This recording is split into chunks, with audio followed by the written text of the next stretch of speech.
Oh, that means keep the music turned off. All right, Black Marxism. Here we go. All right, so now, I went to my Lenin book. Oops. All right, destruction of the African past. Here we go.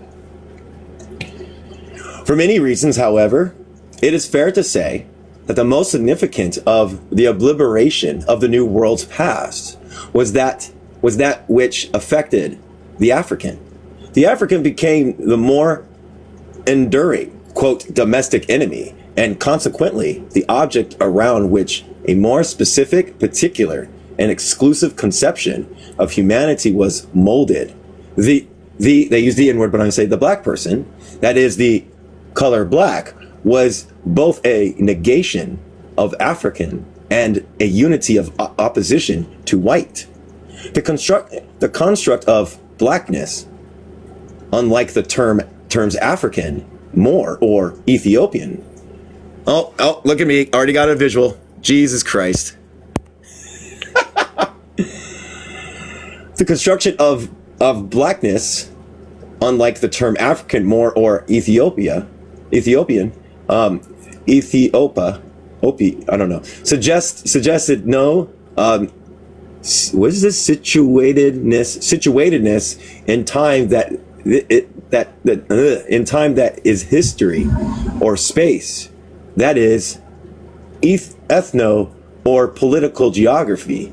The black person had no civilization, no culture, no religion, no history, no place, and finally no humanity that might command consideration. Like his Eastern, Central, and Western European prototypes in their time, and the French peasants, the Slavs, the Celtic peoples, and more recently, the American indigenous, the black person constituted a marginally human group, a collection of things and of convenience for use and or eradication. This was, of course, no idle exercise in racial or moral schemata. Oh my gosh, schemata. I can't say that word. I have the hardest time sometimes with words, everybody. I'm sorry. I am struggling to find where we're at.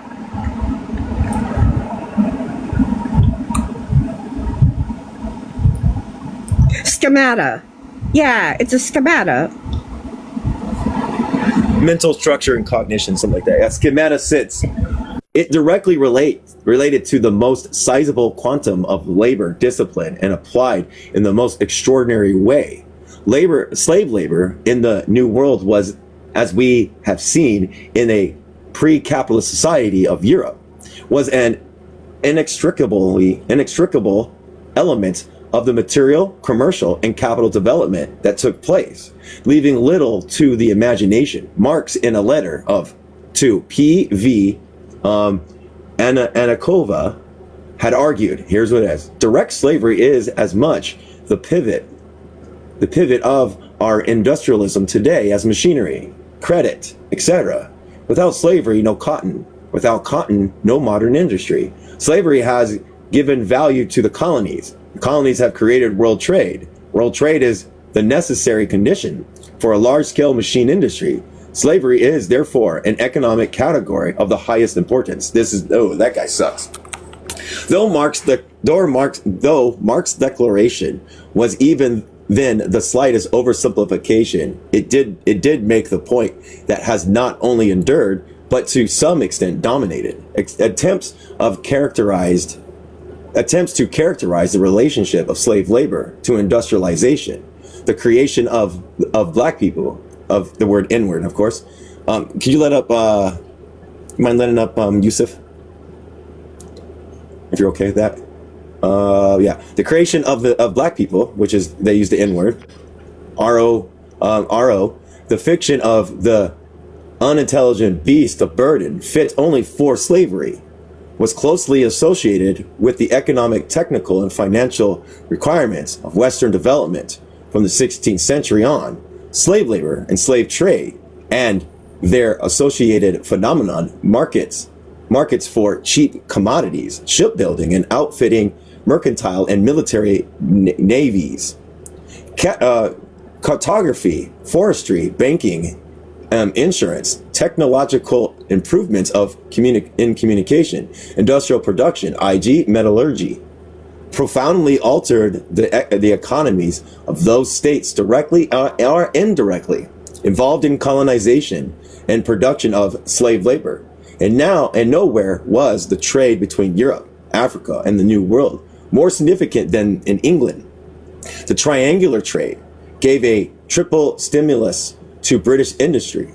The black people, of course, they used the N-word, EROES, were purchased with British manufacturers, transported to the plantations. They produced sugar, cotton, indigo, molasses, and other tropical products, the processing of which created new industry in England, while the maintenances of black people and their owners on the plantation, providing another market for British industry, New England agriculture, and the Newfoundland fisheries. By 1750 were as hardly a trading or a manufacturing town in England, which was not in some way connected with the triangular or direct colonial trade. The profits obtained provided one of the main streams of that accumulation of capital in England, which financed the Industrial Revolution. They're saying black people have financed it, yep, because they were bought and sold and turned out, yeah. Still, England was not alone, nor the English unique in having arrived at a point where the appearance of representatives of the black race was convenient.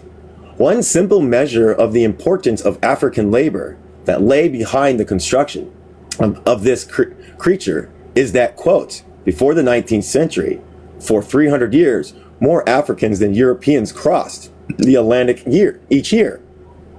Only the accumulated interests of mercantile activities of the ruling class and bourgeoisie of Portugal, Spain, France, Belgium, the Netherlands, Italy, and Britain could have accomplished such a massive scale of exploitation. This quote unquote black person, yeah, it was approved, great, was a wholly distinct ideological construct for those images of Africans that had preceded it. It differed in function and ultimately in kind. There previously, black people were a fearful phenomenon to Europeans because of their historical association with civilization superior, dominant, and or antagonistic to Western society. The most recent being that of Islam. Now, the ideograph of black people came to signify a difference of species, an exploitable source of energy, labor power, both mindless to the organizational requirements of production and insensitive to the subhuman condition of work. In the more than 3,000 years between the beginning of the first conception of the Ethiopian, quote unquote, and the appearance of black people, they use the N-word, of course, RO, the relationship between the African and European had been reversed. All right, have any questions before we move on? All right, we'll keep going then. Pre-modern relations, next section, pre-modern relations between Africa and Europe. Because one sense a past is so often conceptual, distorted by a consciousness whose natural world of things and relationship is the present, it is important to recall that the collisions of the black and white races began long before the events of the 15th and 16th century that prefigured modern African slavery. The obliteration of the African past from European consciousness was a culmination of a process 1,000 years long and one at the root of European historical identity. More than a millennium before the beginning of the Christian era, civilizations of the Eastern and Northern Mediterranean had encountered at least one of the highest civilization of Africa. That's the end of that section. Let me know if you have any questions and I'll stop, I promise. The Mediterranean, Egypt, Greece, and Rome. Next section. Ancient Egypt was a land primarily of peasants and farmers whose chief preoccupation centered on the Nile's benefit.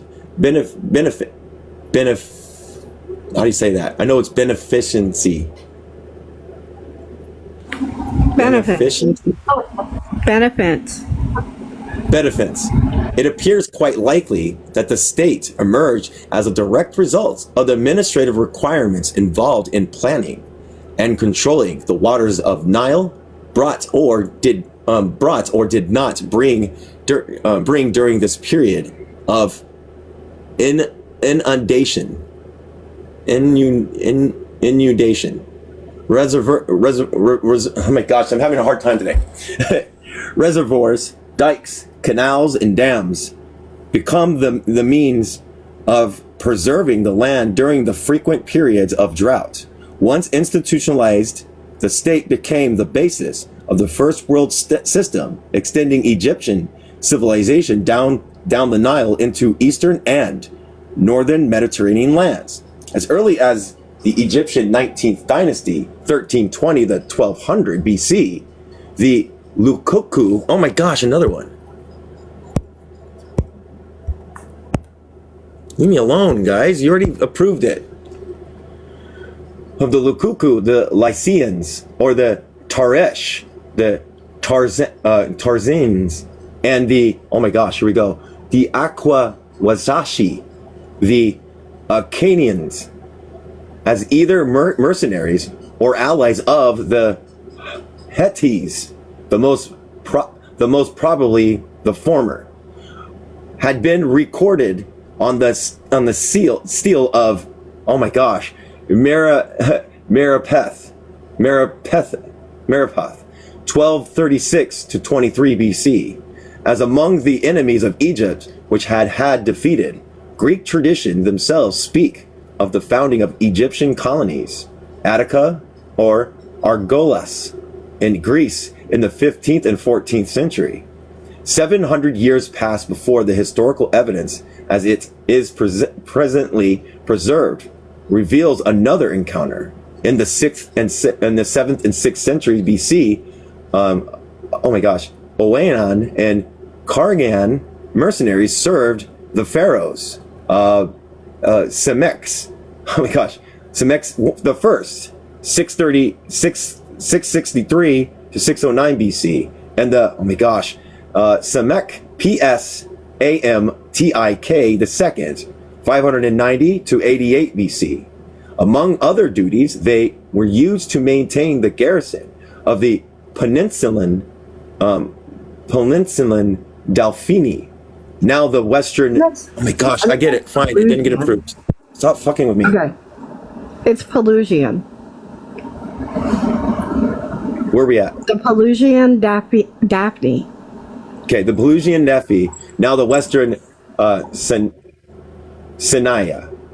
And along the Greek merchant traders encouraged to the settle at, oh my gosh, Naucratis, near the capital of, oh my gosh, Sayas, in the Western Nile Delta. The settlement of Greeks at, oh my gosh, Naucratis is interesting, since before this time they had been forbidden residence in Egypt.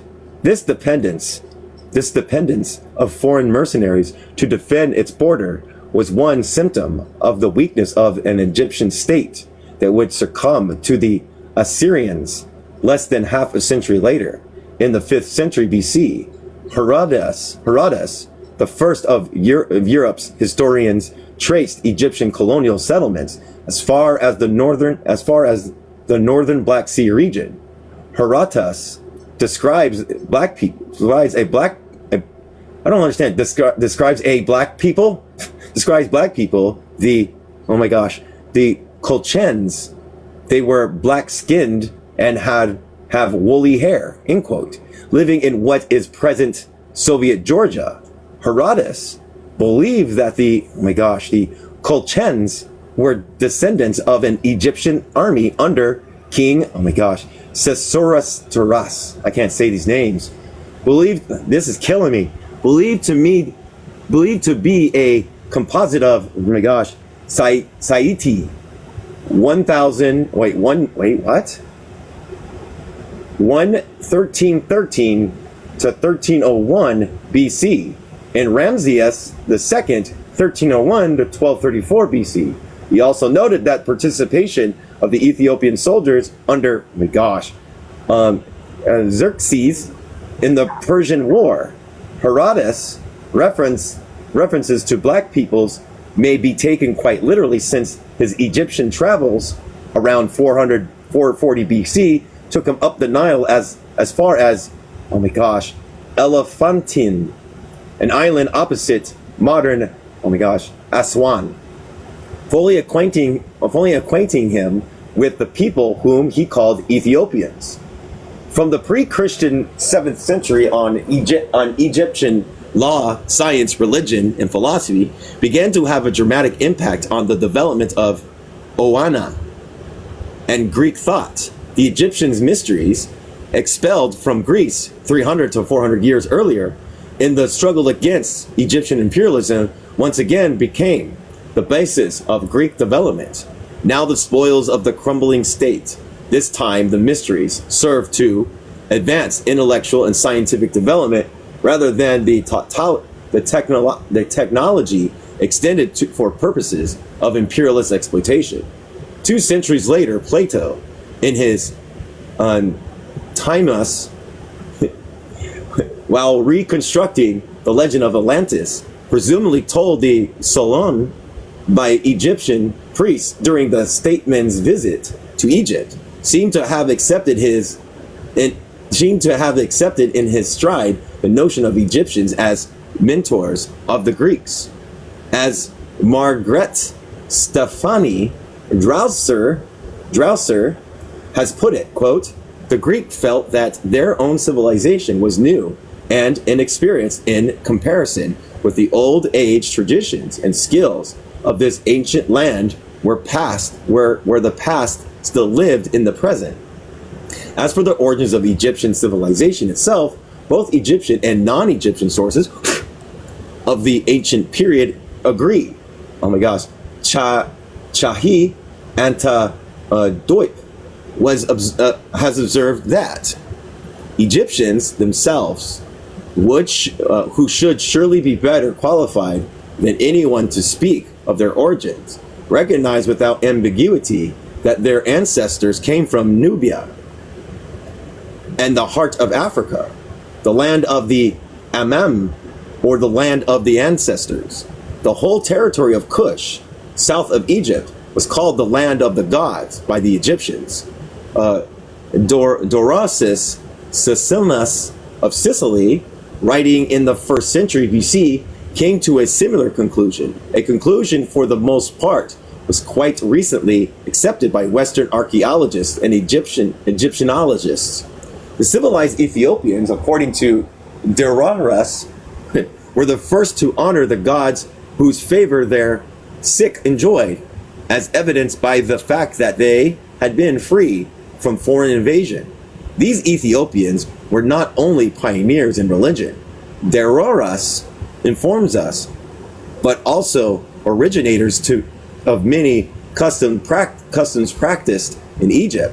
For the Egyptians were colonists of the Ethiopians. From these Ethiopians, the Egyptians derived, for example, beliefs concerning their kings, burial practices, shapes of statues, and forms of letters. As one might anticipate, during the more than 3,000 years of Egyptian pre-Christian history, the relationship between the Lower and the Upper Egypt was never a stable one. First one or the other of the two kingdoms was dominant. During the 8th and 7th century, perhaps for the last time, the South, Upper Egypt, Nubia, and Ethiopia reasserted its dominance, conquering the ruling Lower Egypt until the defeat by the Assyrians in 671 to 61 BC. Unquestionably, Western Egyptologists of the 18th and 19th and early 20th century found the next 2,000 years more palatable to their racial cosmologies and ethnocentrism than Egypt's more ancient past. The Romans, of course, succeeded the Greeks as the dominant civilization in the northern Mediterranean, as their empire far exceeded the dimensions of Hellenic adventures. Their knowledge of Africa was much more extensive, and much like the Greeks, it was those most integral to the Roman imperialist apparatus, its military command, its administrative and colonialist bureaucrats, and its intelligentsia responsible for the training and education of the ruling class's heirs, who achieved the most intimacy with the continent. The Greeks' actual acquaintance with Africa in large measures had been confined to the upper southern and lower northern Nile regions. The Romans, however, achieved familiarity with the peoples along the Nile, but also assumed relations with African peoples of northwest Africa, that is Libya and west of Libya, and as far south as Cameroon and the Sudan. As the Greeks had in Egypt, the Romans had in North Africa people such as the Garamatins, who were black or mixed. Evidence found in Cyprus. Biracial. What? Biracial. Yeah. Thank you. On the other earlier period, the 6th century BC, tends to confirm the role of black people in even late Egyptian history. The Romans had as well encountered black soldiers in the army of Hannibal and Carthaginian, which invaded Europe in 218 BC. The Romans are also known as having sent military expeditions and to have established military posts and relations among peoples south of Egypt. These efforts were in keeping with the attempt to secure the southern boundaries of their Egyptian colony and to preserve trade routes to Meroe, the eastern desert, and Central Africa. Peace, however, was elusive, right? Yeah, elusive. As evidenced by the excessive wars fought against the armies of Ethiopian Queen Candace during the last third of the 1st century BC. And additionally, an Ethiopian people, the Blamese, Blemmies. I'm horrible with pronouncing names, so I apologize. Oh my gosh, it's if they're still here. It's Skittles. They're still here. West of Egyptian Delta, Roman military expeditions in 86 AD and a few years later may have penetrated as far as Lake Chad. The purpose seemed to have been primarily the defense of trade routes and caravans, though joint efforts with the Garmanites may have related directly to the state's interests of Roman African allies. Yet despite these less or cordial relations with Africans, the Romans, like their Greek predecessors, did not involve prejudice or color of race. Social intercourse did not give rise among the Greeks and Romans to the color prejudice of certain latter Western societies. The Greek and Roman development non-doctrines of white superiority, unsupported by facts or theoretical justifications for a color bar. The presence of large numbers of black people in a white society, according to some modern views, gives rise to anti-black feelings. Ethiopians were far from rare sights in the Greco-Roman, particularly the Roman world.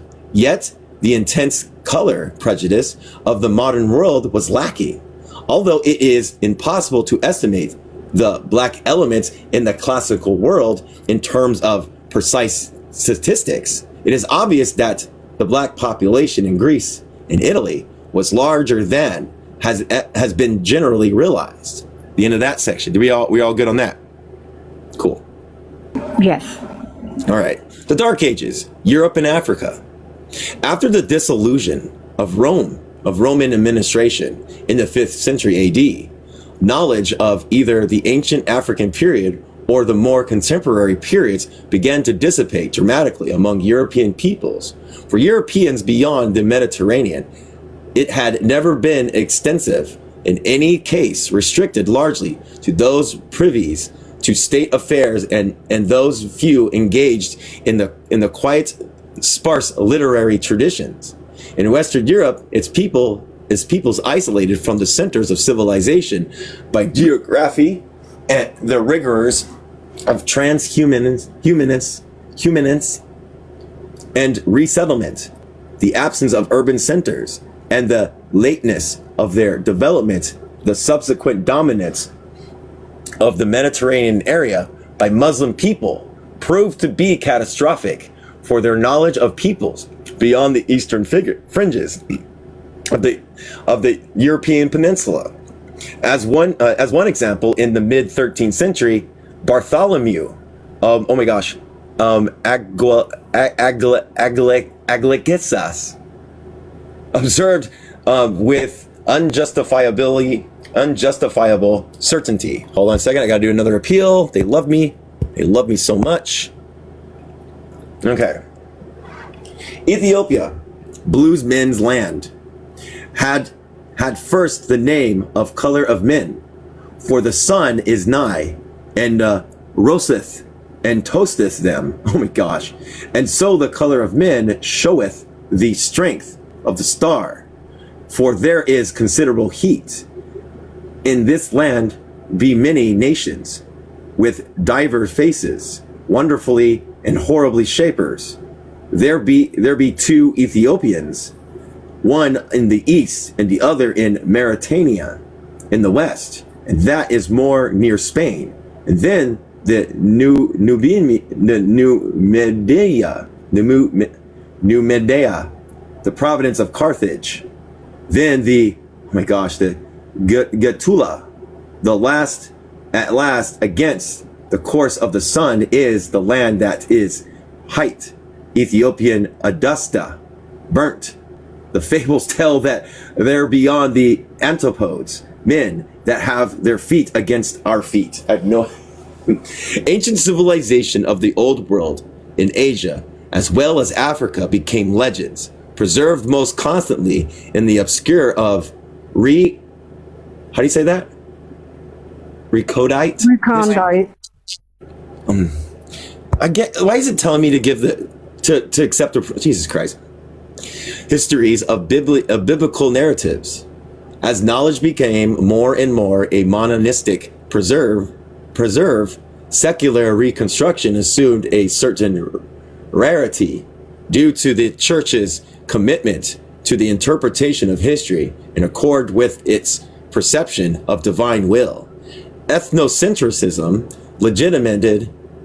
legitimated by the authorities of the church, the ignorance of the two fountains of medieval knowledge became the basis of world knowledge. Ultimately, with the evolution of Christian ideology into the worldview, it was enough to know that mankind was divisible into two collectivities, the army of light and the army of darkness. Rather, men wrote of an imperium Christianum, a that's Europe, it's all different language, or later of the societal Christiana. There was the same impulse to separate known securities of the inside from the dark and threatening forces of paganism, heresy, and schisms, which lay beyond the perimeters. So basically what they're saying, I think, is like the people of Europe, that was what they were thinking. Mm-hmm. It's what they were teaching probably too. Yeah, I know. And then they were putting it in their books because all of our, like, that's when the Anglo mentality started. Europe was God's world's first focus of divine attention. The rest of mankind belonged to the moment of Satan. For perhaps as 1,000 years or more, Western European world historical consciousness was transformed into theopathy, demonology, and mythology. And indeed, in the most profound sense, European nations of history, both theological and pseudo-theological, negated the possibility of the true existence of earlier civilization. The perfectibility of mankind, oh my gosh, that's so chronological. I can't say this word. We're gonna go look up this word, everybody. That's cool. Let's go look up that word because I can't say it either.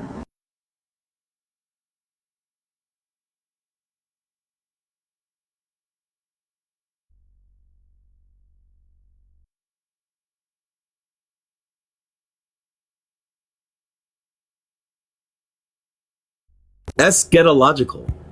That's a wild word. It's a big, huge, big brain word. All right, let's learn the big brain word. Come on. Theological study of the last thing or final events in history, such as death, come on, move.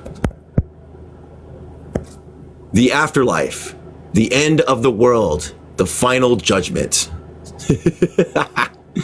Oh my God. Let's switch it over. Sounds like a whole bunch of cringy bullshit.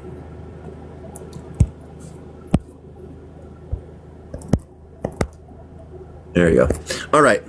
Vision precluded the possibility of pre-Christian civilization having achieved any remarkable development in moral laws, social organization, or natural history, science. For 600 years more, Cassiodorus' 6th century prescription for putting, quote, the devil and his work to flight, end quote, held sway over medieval education and knowledge. Let us who sincerely long to enter heaven through intellectual exertions believe that God disposes all things in accordance with his will, and let us reject and condemn the vanities of the present life and carefully investigate the books of the divine scriptures in their normal order, so that by referring all things to the glory of the Creator, we may profitably assign to the celestial mysteries that which those men have seemed to seek vainly for the sake of moral praise. And therefore, as the blessed Augustine and other very learned fathers say, secular writings should not be spurned. It is proper, however, as the scripture states, to, quote, meditate in the divine law by the night. For though a worthy knowledge of some matters is occasionally obtained from secular writings, this law is the source of eternal life. All right, that's a bunch of crap. Right, Christian bullcrap. All right, Islam, Africa and Europe. Ironically, south of the Pyrenees, encircling the Mediterranean, extending beyond the Indus, scholars among the figurative decadence of the prophet Abraham's first son Ishmael were becoming the direct heirs of ancient learning and thought. Lanier and Mohadi argued that this was made possible by the fact that in Islam, the absorption of, quote, new and alien sciences, end quote, was a juridical rather than a theological question, and was thus resolved by the dispute of advocates before a jurist. The issue was whether or not these sciences interfered with beliefs prescribed by laws as defined by jurists. There was, too, they note, an absence of ecclesiastical authority in Islam, an authority that might well be paralleled the medieval Christian church in its preoccupation with complete heresies. Robinson believes that perhaps even more significant was the ethos of Arab culture. Arab customs accepted, the encouraged, and adoption by every clan of people of all kinds and every nationality, who then became wholly Arab,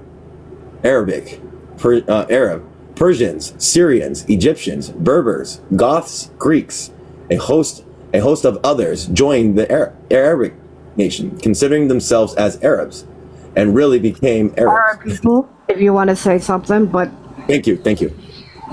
But still, greater numbers became Muslims. While the spiritual and most often temporal authorities of Christendom shunned much of the learning en masses by pre-Christian civilization, the Arabic-speaking scholars took to this knowledge as a legitimate booty of the war won by Muslim armies. Arabic cultures now began to the absorption of the more developed scientific and philosophic thought of the defeated, just as earlier the Persians and the Syriac culture had absorbed by like elements of Greek culture once it was fully proscribed officially in the Christian Roman of the 6th century, and the Greeks before them took to the intellectual produce of Egyptian and Babylonian cultures, protecting and facilitated by the expansion of Islamic states. Arabic scholars between the 7th and 9th century achieved access to the work of their Mediterranean predecessors. The most intensive period of translations into Arabic from Greek, Sanskrit, Persian, and Cyrillic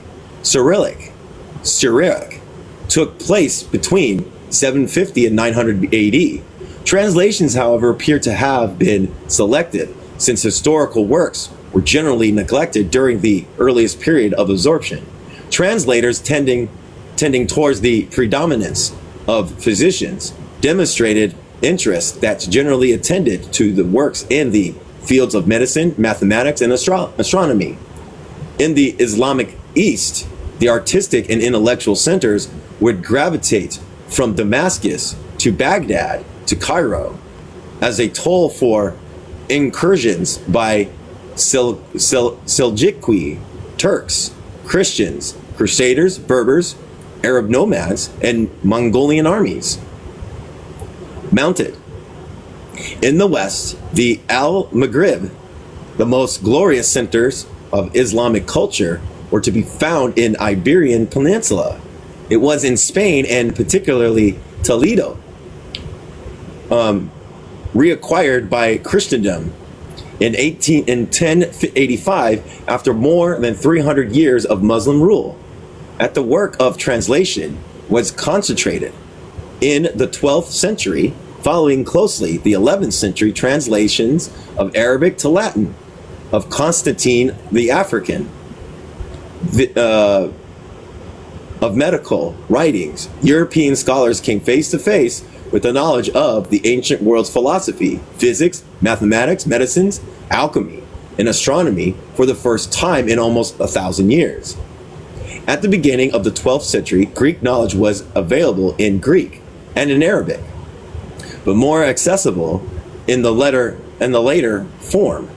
Moreover, many Greek works were lost in the original but available in Arabic translation. When the West became sufficiently mature to feel the need for deeper knowledge, when it wanted to renew its contacts with ancient thought, it turned to Arabic sources. Thus, the main intellectual task of the 12th and 13th centuries was one of the translations. Much of the intellectual energies of medieval times was spent not in the creation of new intellectual values, but in the transmission of older ones. Knowledge was won not by fresh and independent investigations, by the translations, chiefly from Arabic. By the end of the 12th century, the universities of Salerno and Bologna in Italy, Paris, and Montpellier in France, and Oxford, and in the 13th century, Cambridge in England, had been founded on this quite extraordinary event. Islamic Civilization, however, did more than simply function as a belated conduit in the development of Western civilization. North Africa was the endpoint of the gold trade in West Africa, was systematically prescribed to European merchants. The purpose, apparently, was to maintain the secret of the sources of the mines and the trans-Sahara routes of trade. In the 10th century, however, the Arabic traders began to extraction of a more variable wealth. Slaves utilized ports on the Red Sea coast. Over the next 900 years, Arabic slave traders plundered African societies. Now I can say Arab? Okay. You say Arab. Arabic is a language. Yeah, Arab slave traders plundered African societies for perhaps as many as 17 million people. Holy shit. That, however, is another story, perhaps another history. More to the point is the drawing of the following historical schemata that traduces some of the more consequential effects of Islamic civilization on European peoples, their histories, their institutions. What is compelling, of course, oh my gosh, I have to do another visible restriction, yay me, who gives a fuck? Just like leave me restricted the whole time. Stop asking me. All right, where was I? Islamic civilization on European peoples, their histories, their institutions. What is compelling, of course, is that the impact of Islam on Europeans goes far beyond the accepted lore of Muslim civilization as a, quote, treasury of ancient knowledge, end quote. This was but an important petard. Much more greater force confronted European destiny. Oh my gosh. It was, what it says is exploring how Islamic scholars preserve ancient Greece knowledge. Okay. It was not which is amazing. Like, we are reading that like all this happened and all that. And, you know, I hope everybody's like getting it.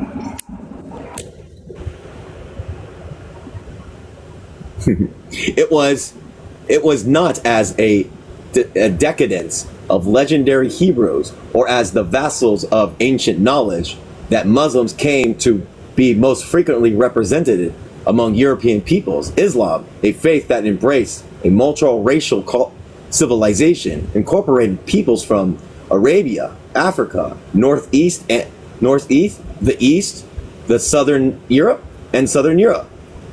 would be known by its armies, and Africans were prominent in its armies from the very beginning.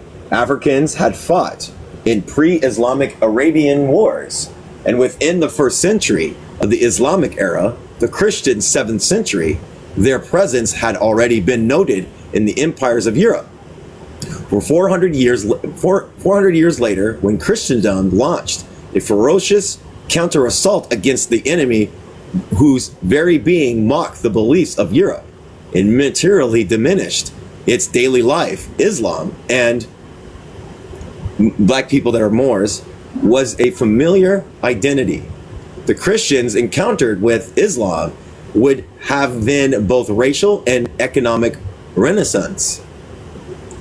On account of their logic, why does it keep asking me to like hit okay because I didn't get approved? Just don't approve me. Stop asking these questions. It's like every 5 minutes, every 10 minutes, I'm gonna be like, oh, you've been, yeah. On account of their logistical appetites, the Christians' crusades began in the 11th century against the Saracens in Jerusalem, brought to fruition the mercantile Italian city-states of the Middle Ages. These intrapots dominated southern and western European commerce with the non-European world until the middle of the 14th century. By the beginning of that century, though papal and regal levies of crusades increased in numbers of frequency, actually crusades had almost entirely ended. Once the religious enthusiasm and the fanaticism, Fanaticism. fanaticism, sorry, that clothed the carnage of the Crusades had abated, and the ambiguous ambitions of Norman and Frankish feudal lords and their clerical allies had been situated or overwhelmed. Satiated. Thank you. Or overwhelmed by the weight of bureaucratic administration and the seduction of corruption. The sea trade of the Italian coastal states turned from the merchandising of war, the conveyance of armies, and the financing of invasion, to the conventions of the commercial trade and of course piracy. Europe, whose population had been stimulated by the higher food productivity associated with the new tillage technology, the clearing of cultivatable lands for fuel, and as the concomitant to the preparations and transportation of its armies of invasion, and perhaps by being climatic changes had expanded. But Europe not. extended. Thank you.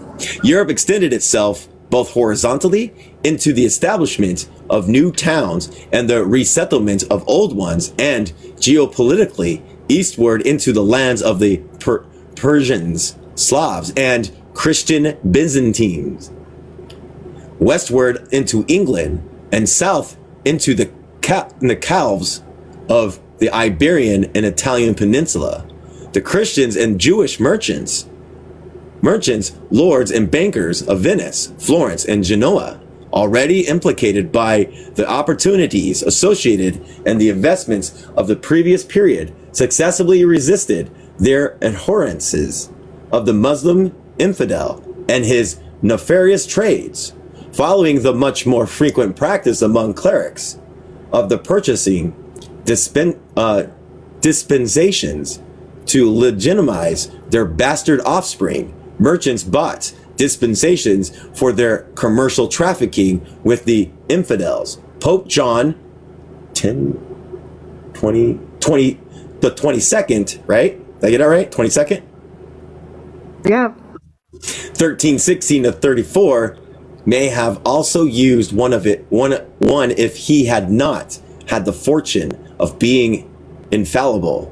For he bought 40 pieces of gold cloth from Damascus. Meanwhile, the gold in Africa, the silk, spices, and sugar of the East and Asia Minor were measured by the Italians and their Islamic correspondence against European slaves, Slavs, Turkish, Bulgar, and Corsicans. Corsicans. The goods. Circassian. The Circassians, yeah. All right, European, are we good? We're just getting this all set up I think we're getting this all set up for when they started to do the actual slave trades and stuff like that. I think we're setting this all up. Europe and the Eastern trade. In Europe, however, the feudal system was exceeding its limits, politically, economically, and socially. The European crisis that followed manifested itself in the late 13th century and came to full maturity in the 14th and 15th century.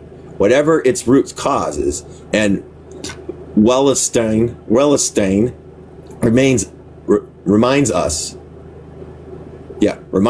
of just how subtle the scholars' debate has become. If I recalling that Eduardo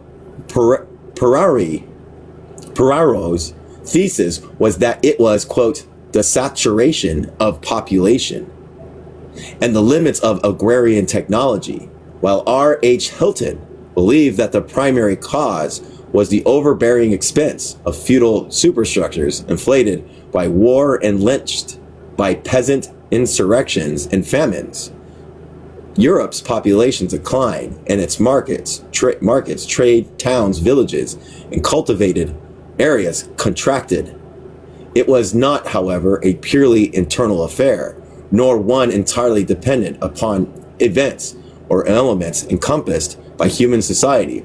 It remains for one such force to be noted for the devastating roles it played in the crisis of 14th century Europe. Along with quite a few other historians, Trevor Roper had added to his list of suspects behind the collapse of Europe and Mongolian Empire. I won't say that, I want to say the whole thing, and its dissolution of the mid 14th century.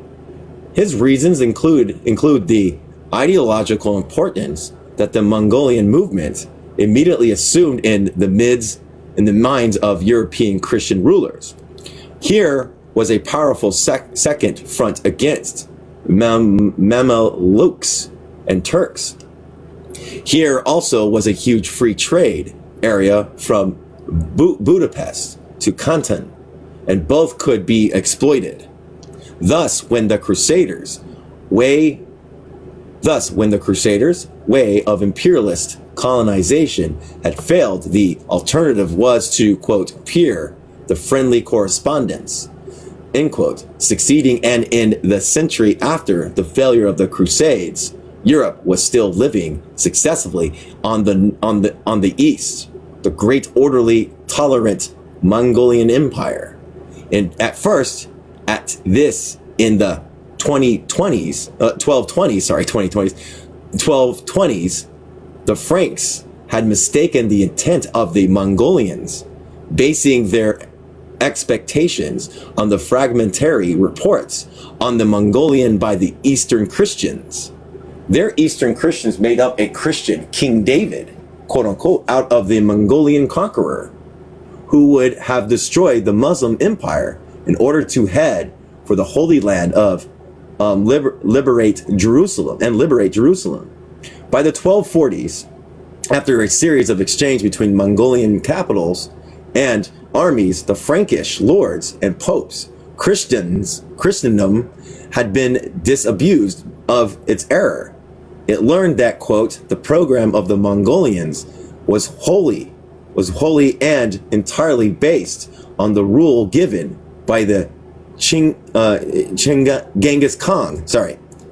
There is only one God in heaven and on earth. There is only one sovereign, Genghis Khan, end quote. The Mongolian Empire ordered the Pope and the Christian king to submit. Still, by the 2060s, Mongolian and Franks were formally agreeing to joint crusades against the Muslim Mamelukes. And by the first decades of the 14th century, the Italian merchant republics and the Mongolians had established treaties and commerce. This meant that whatever other significant Mongolian stability, trade, and technological exchange, e.g. Chinese gunpowder and printing techniques, would have for a Europe still compelled by Christian dogma to abhor and shun the southern infidels, the gold, which was largely brought out of Africa, found its way to Central and Eastern Asia, only to pave the route to Europe of the Black Death. William McNeill describes the plague in, I can't say this word,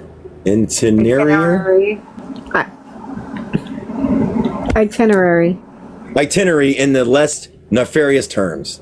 Not only did large numbers of persons travel very long distance across cultures and epidemiologically, epidemiological frontiers. What does that mean? We're going to find that out.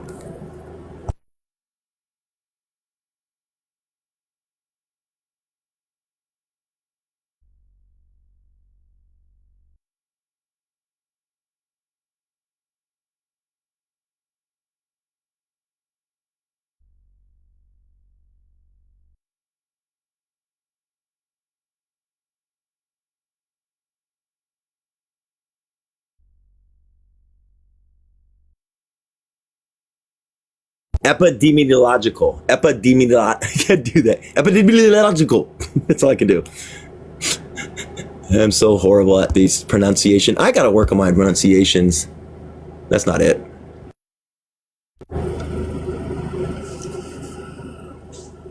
Okay. Come on. No, you don't. Trying to get it.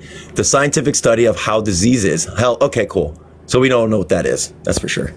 We know what epidemiological means. It's about, yeah. Yeah, we remember going through COVID. And if we look back to COVID, we all remember our favorite doctor that we followed or nurse. Yeah. Yep. They also traversed a more northerly route than had ever been intensively traveled before. The ancient Silk Road between China and Syria crossed the deserts of Central Asia, passed from oasis to oasis. Now, in addition to the old route, caravans, soldiers, and postal riders rode across the open grasslands. They created a territorial vast human web that linked the Mongolian headquarters at Karakoram with the Kazan and the Astrakhan and the Vogel, with Kaffa and in Crimea, with Khanbek Queen in China, in which innumerable other caravanseras in between caravans. Ostensibly, it was the revolt in the eastern end of the Mongolian Empire, a revolt that had culminated in the establishment of the Ming Dynasty, which provided the chaotic conditions for a vermin of multiply. The account of the plague left by Aben al-Ward, who died of plague at Aleppo in 1349, has been generally accepted. It began somewhere in what al-Ward termed, quote, the land of darkness, end quote, Yana Burma, before 1313. It then spread to China and North Asia, and then to Central Asia and Eastern Europe, all the time following the Mongolian trade route between the Mediterranean and China. By the end of 1347, it crossed from Kaffa on the Black Sea to the Sicilian port of Messina.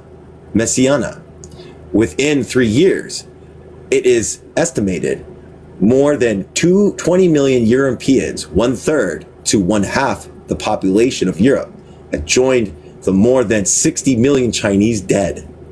Islam. Wow, that's a lot. That's a lot of people. God, I wonder what we'd be like if that happened to us nowadays, with how we took on COVID. Jesus Christ. Right. And you know, like what we've done to science in the white world is horrible. It's just horrible because like we could have been learning this whole time. They've got cures for cancer in other countries. They've got so many things, and America's like, nah, we don't need that. Because it's not profitable. I know, but like it's so sad. Like the rectification to this is liberation. Islam and the making of Portugal. Keeping in mind that our interest in the effects of Muslim civilization on Europe is related to the attempts of reconstructing the process by which the African past was extracted from European consciousness.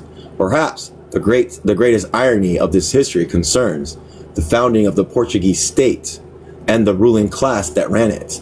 The Portuguese state expansions into Africa marks, of course, the beginning of the modern era of European development, the, quote, age of discovery, end quote. It also marks the beginning of those encounters between the peoples of the European peninsula and the African continent, and that would produce black people. They use the N-word, of course. The N-word you define as black. The appearance of the development of the Portuguese state were also the result of processes both directly and indirectly related to Muslim civilization. Although Anglo-Saxonists shrouds priests in many English language treatments of Portuguese history, no doubt in part attributable to Portugal's client relations to Britain since the 18th century. These stories bear some relationship to the past. For instance, in the mid-12th century, as Trevor Roper recalls, here we go, a party of English and Flemish crusaders sailed across the Mediterranean to join the Second Crusade. Arriving at the mouth of the river of Suro, they were easily persuaded that there was no need to sail further. There were infidels in Portugal and lands as rich as any of Palestine, and the crusaders agreed. They stayed inside the Edias. They captured Lisbon, and having massacred the Muslim inhabitants and installing themselves on their lands, they forgot about the Christian kingdom of Jerusalem and founded that of Portugal. As a British historian, Trevor Roper gives due weight to the English inventions, but ignores their Liberian and French allies, Henry of Burgundy. Nevertheless, it is true that erstwhile crusaders played an important part in the establishment of Portugal during the colonial wars against the Muslims. As Americo Castro declares, a fleet engaged in the conquest of Lisbon had weighed anchored in England with 169 ships, provided the manning by Englishmen, Germans, Flemings, Frenchmen, and Gascons.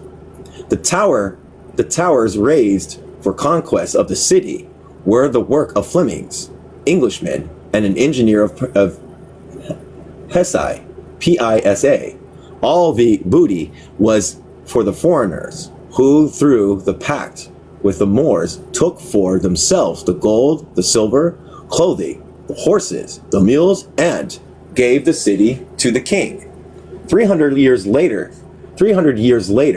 as a dominant legend goes on, unexercised by the war of internal conflicts besetting the leading powers of Western Europe, geographically proximate to the West African Atlantic coast, with both a direct experience of long-distance sea trade and one borrowed from the Italian merchants who had begun their own commercial colonization of Portugal by the 13th century, and with the powerful residue of Christian anti-Islamic adventurism, the Portuguese state launched the first of its great discoveries that would mature into a modern world system of Europe and European colonies.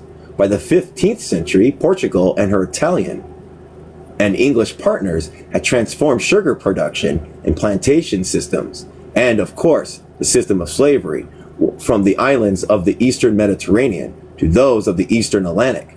By the 16th century, Spain had inherited the Italian capitalists and all that went with them, and so had the New World.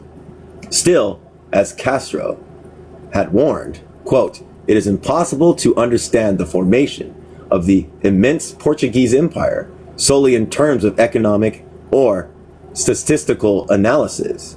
It might be added that this is particularly the case when such analysis is based on indifferent historical construction. The, quote, peacefulness of Portugal's 15th century, which C.R. Boxer asserts, a Wallstern repeats. For example, it is to be doubted when one learns elsewhere that the century was punctuated by the material and diplomatic war with Castilia, and with the century ended with the homicidal suppression of the dynastic struggle. Castro himself, not Fidel Castro, I don't think, came to the conclusion that much more attention had to be paid to Portuguese nationalism. Portugal wanted and believed a history of her own, and she did this with such intensity that she was successful little by little, incorporating both a imagined history and a practice of imagining it into the process of her authentic existence. The imperial enterprises, the enduring imprint of Portugal in Brazil, in the West Indies, and in Africa, the imposing features of Vasco's de Gama, Alfonso de Albuquerque, Ferdinand Magellan, and others. The work of Gilles Vincent and Camões. All this and more have motivated the recreation of the origins of Portugal. This, however, was not a simple nationalism, a mass ethos bound to a national destiny. The Portuguese of the 12th, 13th, and 14th centuries were an extraordinary mix of Western European and Mediterranean peoples.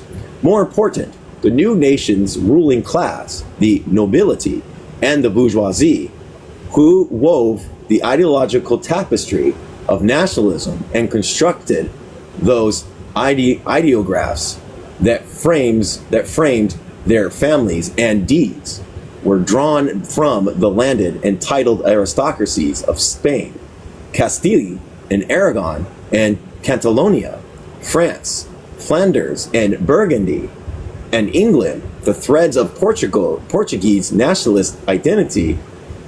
Okay, I get it. Just like keep me on restriction. Stop asking me to do the same thing over and over again. I don't get it. Portuguese nationalist identity were spun from a European source.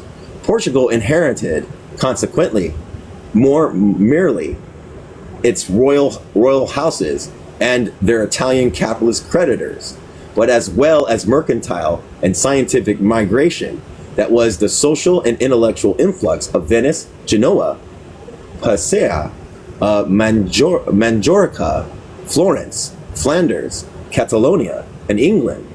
With these desperate elements came to a certain malaise of the resolve of construct a state whose character would be distinct from the corrupt, chaotic, and mean society from which they had fled or been driven. Those Europeans found Europe morally distasteful, with contestant intercedes war because so-called Christian princes can you say it louder? Internecine, thank you. With the heresy rifle and schemes, a fact for almost 40 years, with confused relations ever apparent between the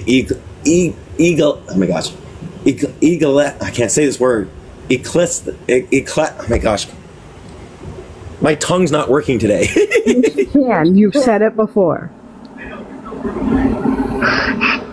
Ecclesiastical. Thank you, just not saying it. Ecclesiastical and secular authority. Their charity often non-existent, with marriage made a mockery and adultery widespread, with lying and unvarnished thievery apparent on every side. Let's see what time it is. We're good. It was again this nationalism, and particularly the element of Muslim antagonism, that played such a critical role in Portuguese expansionism in the 15th century. Robert Silverberg, in chronicling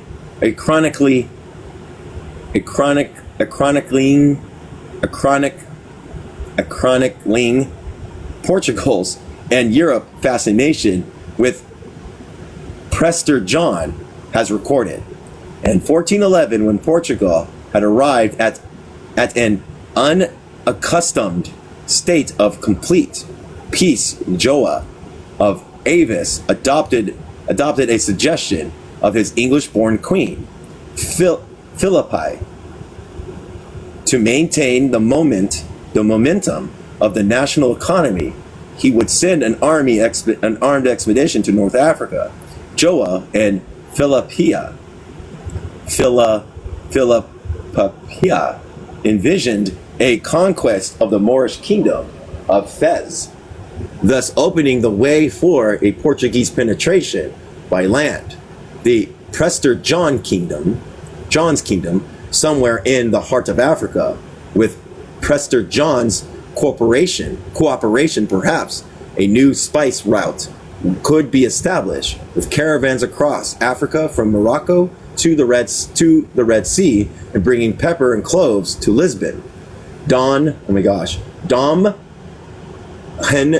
Henriquin, the navigator, who is credited with marshaling the energies of Portugal, the resources of the Order of Christ, the skills and instruments of Europe's most developed seamanship, and the navigational wisdom of Muslim and Italian mathematicians, cartographers, astronomers, and geographers are the purpose of exploring Africa and its coastal lines for a route to the Indies.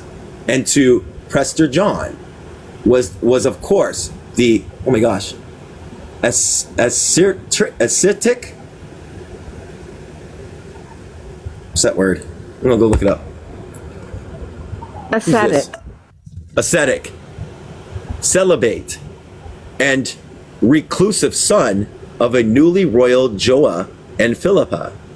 Following the Portuguese capture of Ceuta in 1450, for more than 40 years, Dom Henriquin dedicated himself to the achievement of his parents' dream.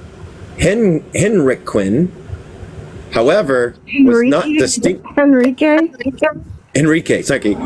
was not distinctive in his regard.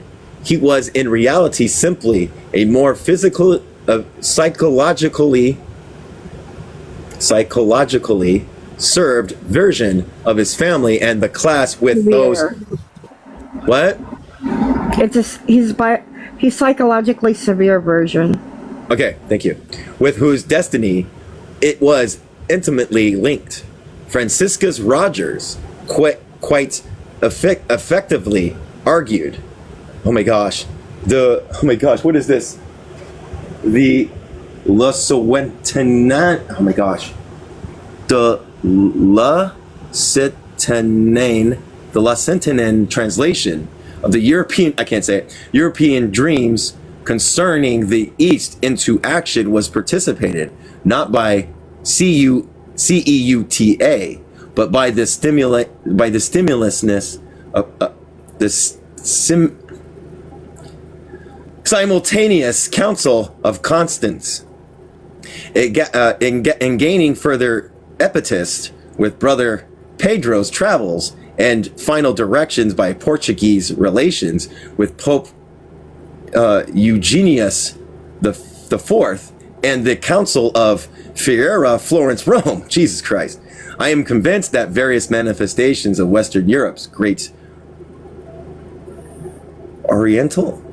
Asian dream came to bear on Pedro as he wandered, and that by let us say 1434 or 1433 or 1434, the beginning of, oh my gosh, Dante's reign. Great, I got an approval. Who gives a shit? The royal brothers, included the most especially Henry, had talked over at length the exciting reports related by Pedro upon his return. Gomez del Azarara. Gomez de Azarara. There we go. His historian contemporary recorded Dom Henrique's motives. 1. Henrique desired not to know what lands there were beyond Canary Islands and Cape called Banjador. 2. If in these territories there would be any population of Christians or any harbors, their men could enter into peril. They could bring back the peril, but like without peril. Yeah, without peril. They could bring back to the realm many merchandises at little cost. 3. It was said that the power of the Moors of this land of Africa was very much greater than was generally thought, and that there were among them neither Christians nor other races. And because every wise man is moved by desire to know the strength of his enemy. 4. During 1 and 30 years of battles with the Moors, the Infante What? The infanti? Infant? I'm gonna look up the word. Make sure I'm saying it correctly. I honestly don't know.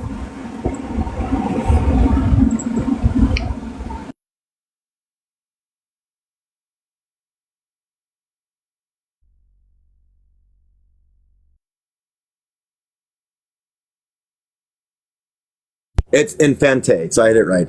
Had never found Christian kings, or, oh my gosh, signor outside the kingdom, who for the love of our Lord Jesus Christ was willing to aid him in this war. He desired to know rather in those regions there might be any Christian princes in whom the charity of and love of Christ were strong enough to cause them to aid him against these enemies of faith. 5. Lost souls should be saved. 6. The astrological reasons from which all the others proceed that as Henrique was born on March 4th, 1394, he was under the influence of the Ram, which is the house of Mars, with the sun in the ascendant.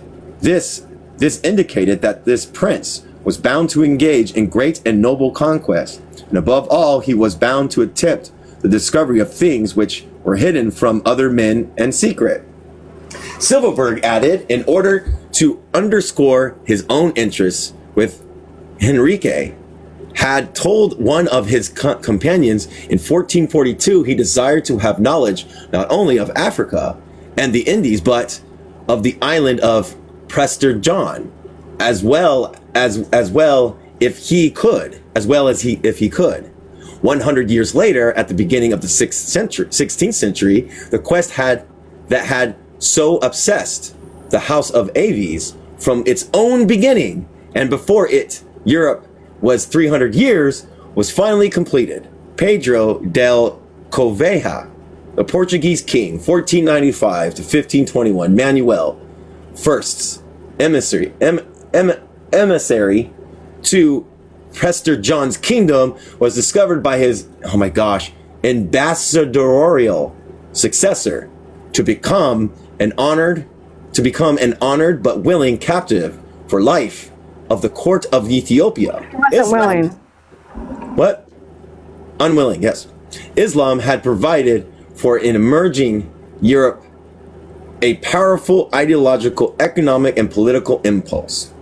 Jesus Christ. There was, however, the element of Islamic civilization that had little or no effect on medieval Europe, as the latter was being transformed into a center of dominant world system. This was the Muslim concept of the slave. Great differences persisted between slavery in Western and Christian societies and slavery in Islam. The Prophet had said, "Fear God concerning our slaves. Feed them with what you eat and clothe them with what you wear, and do not give them work beyond their capacity. Those whom you like, keep. Those whom you dislike, sell. Do not cause pain to God's creation. He caused you to own them, and he had he so wished, he would have made them own you." Oh my gosh. The Islamic ideal concerning slavery was without apparel in Christian law and dogma. Islamic jurists had codified both the liabilities and the rights of slaves. Customs among the Sunni, Shia, and the Malikaya schools had limited the rights of masters and extended the legal, religious, and social capacities of the slave. The Quran encouraged, oh my gosh, manumissions as an act of piety.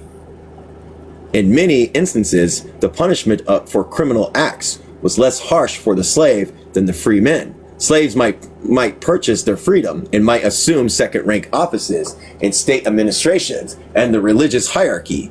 Since Muslim slavery was characteristically associated with unlimited potential for social mobility and much less racialism, it is not surprising to find whole dynasties of Muslim history founded by slaves, e.g., the Egyptians, the Mamelukes, or the emergence of to a preeminence of Africans as soldiers, poets, philosophers, writers, and statesmen as early as the 8th century.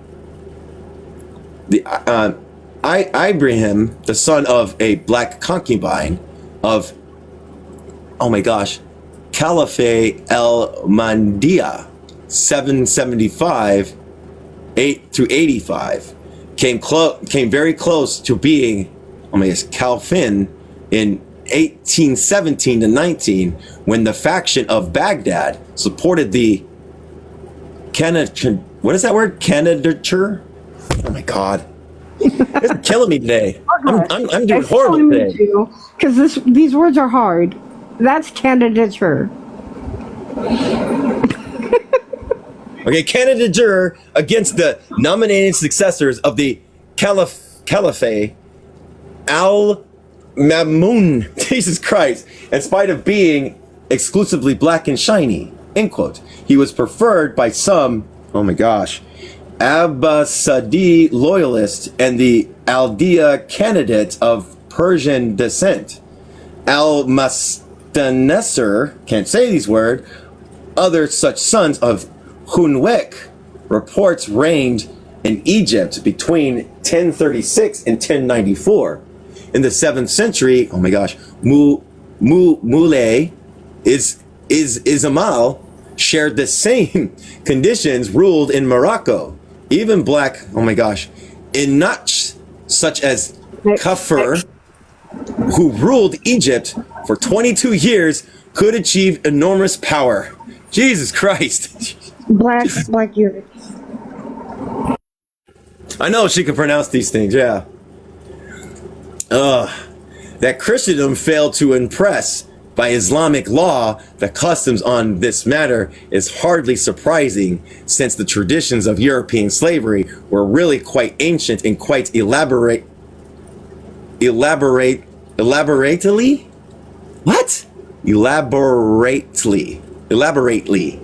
rationalized by the time of the appearance of Islam in the 7th century. Moreover, it is highly improbable that the Christian establishment of the medieval era would countenance an adaptation of custom from that what they considered the ultimate Christian heresy. Islam many believed was based on sexual license and forced conversions. And finally, Western xenophobia, so critical to the character of European identity and so fundamental to Christian slave systems, expressed a revulsion towards Muslim ideas. Quote, a found of xenophobia was latent in the homogeneous culture of Europe. Jesus Christ, is how Norman Daniels has put it further. Xenophobia and hysteria were compounded at the inception of the Crusades, and it is a mistake to view them as isolated phenomena.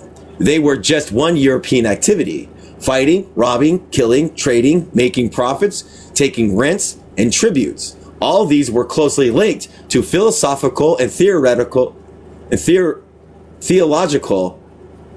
analysis, to the composition of history and propaganda, and even to love of one neighbor. The Crusades renewed the idea that we need to do as we would be done by. They were also an expression of a much older history of suspicion. The expectation of differences go back to the culture and tolerance of barbarians, quote unquote, which is one of the less useful legacies of Greece. This is not to deny that there were no differences among Christians respecting slavery. They were in medieval Christendom as later. Debates between Christian masters, notwithstanding, Davis observed that, quote, the distinctive characteristics of medieval theology was to justify the existence world while providing the means to escape from it. In the late Middle Ages, the defenders of slavery were the issue was the enslavement of Europeans, infidels, indigenous, or black people. frequently turned to the page of Aristotle to justify slavery as a natural condition of some part of mankind. In the earliest 16th century, when Fray Bartholomew de la Casa converted from colonialist to anti-colonialist,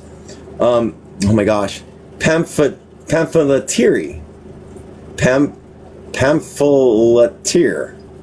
That's what it sounds like to me. Pamphlet. Yeah, it was Aristotle whom he was forced to confront and use for his own purpose. He described Aristotle as quote a gentle burning in hell, a Gentile burning in hell, a Gentile burning in hell, whose doctrine we do not need to follow except insofar as it confirms with Christian truth. But La Casa equally applied this Aristotelian model to prove that the indigenous were rational beings, not one whit inferior to the Spaniards or the European, ancient or modern, for that matter, but in some respect even superior to Europeans. La Casa employed meant, however, with only quite limited success in either his own time or later. His very brief account of the destruction of the Indies was roundly denounced by his contemporaries and their successors. Aristotle's aristocracy of race was proved to be much closer to the core of Western civilization than the complaints of La Casa's. His fellow priests, Montalenania and Del Landa,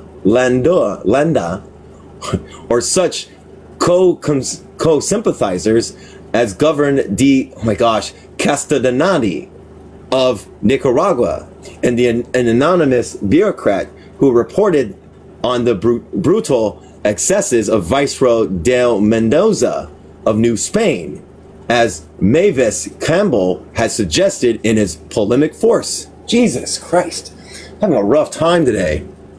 It should be, I'm gonna, real quick, 166.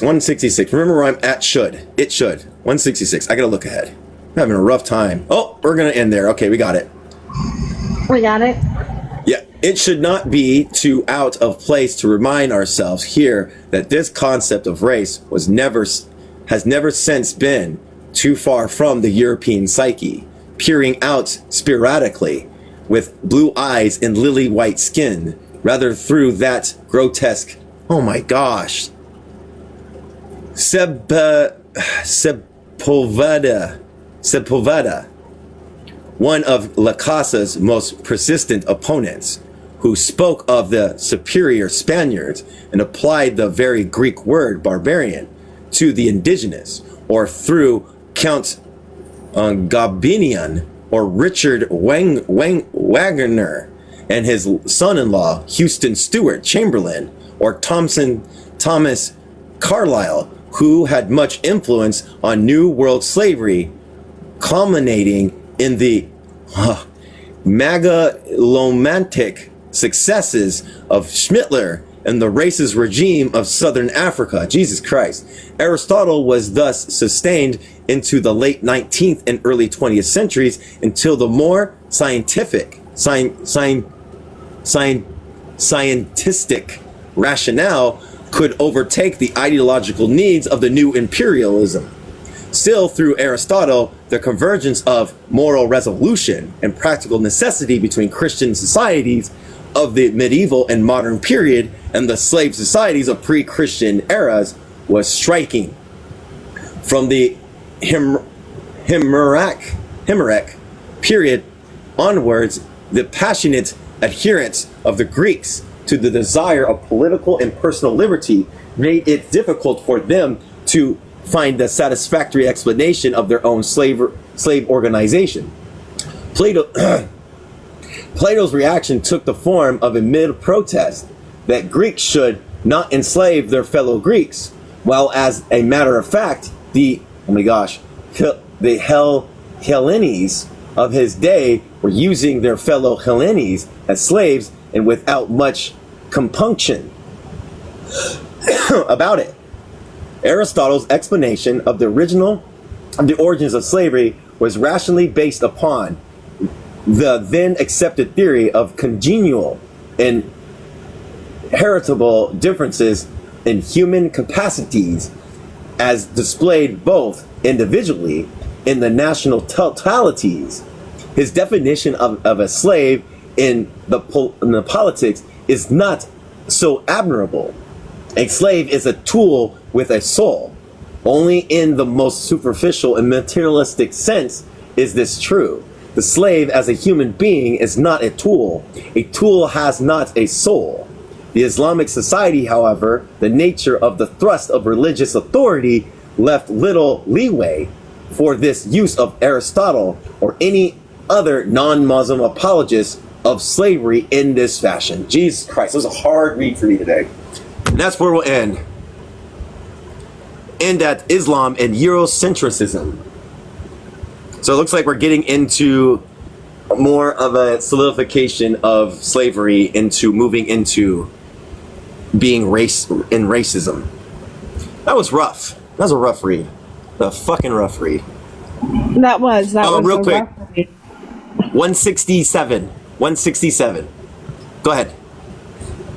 I was gonna say that was a rough read, and I feel bad, but I couldn't pronounce the words any better than you could, and you were sounding like me, even though you sounded like unsure. I was like, I think that's true. That's why I didn't speak up. Yeah, it was hard, but you know what? It's challenging me, so it makes my reading better later on. You know, it just kind of gets. Right. I kind of get irritated with myself, not with the reader, not with the book, not with the person, but with myself, because I'm like, you should be able to do this. You know, what's up, Dooley? Right. We're not miracle workers. Words we haven't read before. We haven't read before. Go ahead, Dooley. What's up? I was going to say something, but as soon as I got up here, my brain decided to be a dick, and forget it. Hold on, let me put on something real quick so I can respond to you better, because it's really loud. Real quick. I think the rainstorm just came by. You know, Dooley, can you hear me, Dooley? Yeah. You know, Dooley, can I give you some advice? Yeah. Since you know that's one of your things, one of your characteristics, you ever thought about writing it down real quick? I have thought of that, but it actually makes it worse. Okay, fair enough. Just you allowed me to give you some advice, so fair enough. Yeah, I get it. But it goes to show you that religion is definitely one of the catalysts of these like thought patterns and these thought patterns, right? You know, yeah. Like the war against Muslims and Christians gave the thought pattern to they're not us, they're not human. Right. It's all religions. It's all Abrahamic based. Not Also, all religions, but all Abrahamic based. Yeah. Maybe I'll read that. Thank you, Data. Can someone write that name down that Data just said? Red Africa. Someone wants to write that down. I screenshotted it. Thank you, Data. We'll screenshot it and put it in our library, most likely. But yeah, I might read I keep doing this. W-E-D-E-B Du Bois next. On, W? like, Black Reconstruction. W-E-B Du Bois. Good job. Yeah. So. But like this also told us a little bit of the historical context. Red Africa is a critique of Afro-pessimism and that movement. Yeah. I was going to think about reading both to get a complete analysis on these things. You know what I mean? So yeah, that's a good idea. But like we got to see the historical context of how like Portugal came into contact and how and within its own realms how it led up to the establishing the doctrine of discovery in the racial hierarchy, because it mentioned Gomez de Zerara in there, which is amazing, which is cool. I'm glad you mentioned that person. Right. Like it's not cool that person existed, but like it's cool you recognize the name. Yeah. Because what I've learned, I know that Gomez de Zerara is the one that started the racial hierarchy, but by getting more information from other black communists, other people that do anti-racist lives, palpables, were also engaged with the Christian church, with the doctrine of discovery and the validation by the church, because we were attached to the church, right? Anything the church was the authority, right? The church was the authority at this time. Yes. Yeah. Yeah. So with that, yeah. But anyways, does anybody else have anything to say? Sorry about the rough read today. I apologize. I'm usually more fluid. You gonna say something? It's okay. I was gonna say it's okay. You don't have to apologize for your disability.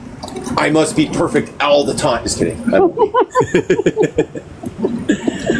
All right, Dooley. Thank you for coming up and like giving me support, and thank you for helping me feel better. Thank you for everybody for doing the best they can to participate. You know, I know that sometimes a lot of us are like, when we read something, it's like, I know that some of us, when we read something, we're like, when someone says, "What did you read?" We're like, I don't. Okay. So like, I know that a lot of us will reflect on what we read and probably be able to engage better through conversation. Well, I mean, I do have one thing to say. I do want to remind everybody that the Prussians and Iran are the same people. The Persians. Now, what? Persians, yeah. The Persians and like, we're reading about them.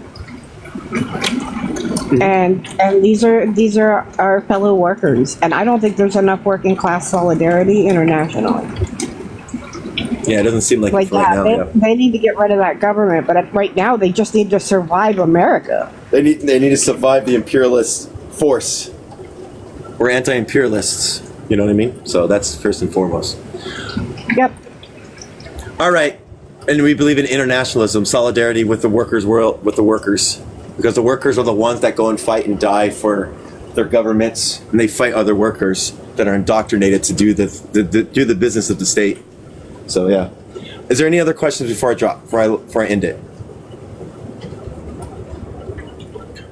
Dooley, did you? Go ahead. Yeah, I remembered why I came up. Go ahead. Did you notice how it said scientistic rather than scientific? Scientistic. What's the difference? Name the distinction. From my knowledge, the difference between scientific and scientistic is scientific is using science as a tool, whereas scientistic is using it as a religion. So a bunch of like pseudoscience to fill in the gaps of meaning for life rather than filling those gaps in yourself or with your community. Yeah. Usually interfixed with like metaphysical bullshit. Telling you, learning dialectics is really good. But I fear if I learn too much dialectics, I need to go back to the history of things too, and how like revolutions were utilizing like universalities and things that were according to their conditions. But I just feel like if I learn about dialectics, I'll be able to read stuff dialectically. You know what I mean? So that's the whole point. Anyways, I'm going to, unless anybody has anything to say, I'm going to go ahead and close it out. Thank you, everybody. I appreciate y'all. Much love. Take care. Ha! Beat you. Much love.